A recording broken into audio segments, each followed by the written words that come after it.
We're going to look at a traditional setup to avoid tax where you use your own company or your own freelance situation and you combine it with a company abroad in a low tax zone. So your current setup might be like you have clients and the clients pay your company and your company pays you. If you're a freelancer or a sole proprietor, this structure might be combined. If you have the two levels, your company is taxed in the corporate income tax and you are taxed in the personal income tax. Now, we're going to look at money flows and how it's organized when you have a company in a low tax jurisdiction, and we do some numbers, short numbers in the end. So, you make a company abroad in a low tax jurisdiction, and what you can do now is you have two options. Either you have your clients directly pay one of your clients, some of your clients, all of your clients pay directly in the low tax jurisdiction. And what happens then is they are taxed, for instance, let's say it's a 10% tax jurisdiction, they're taxed at 10%.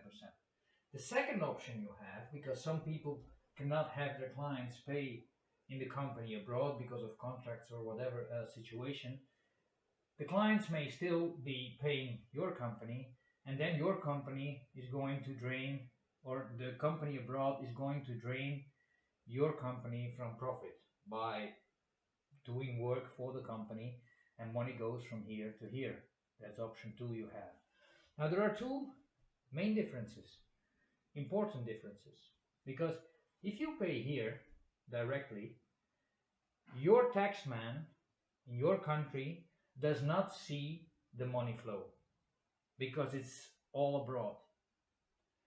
Whereas if your client pays here and you pay out to your company abroad, the taxman sees money coming in and money going out. And that means that here in step 2 you might have questions, especially when they know it's your company. It's subject to transfer pricing, so this is always less interesting tax-wise than this, just because of the fact that they know about it. Now, this is all on the corporate level. Now, once the money is here, it has to end up with you somehow. So, one way to do it is that you pay you, like you're always paid in your country. Now, at this point, so now we are at the personal level. Now, the taxman sees money coming in from abroad.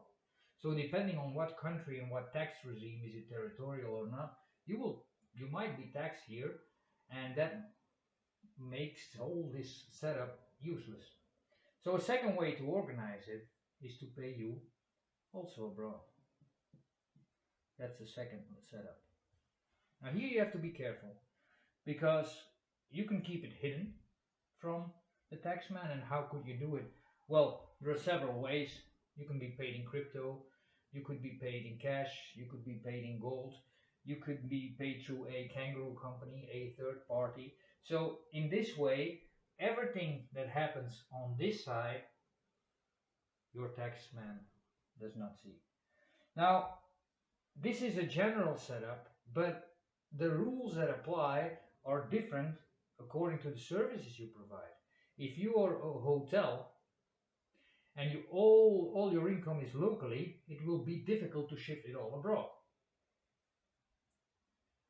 Whereas if you're an IT guy and you move and you travel a lot around the world, then it's much more easy to move everything abroad. So we have all these money flows we have to analyze for your typical situation and see if it works and how it works. Also, how we get the money to you is something we have several solutions for. So if you ever want to have more information about it, you contact us, give us some background information about this setup, and then we can see what setup here could match.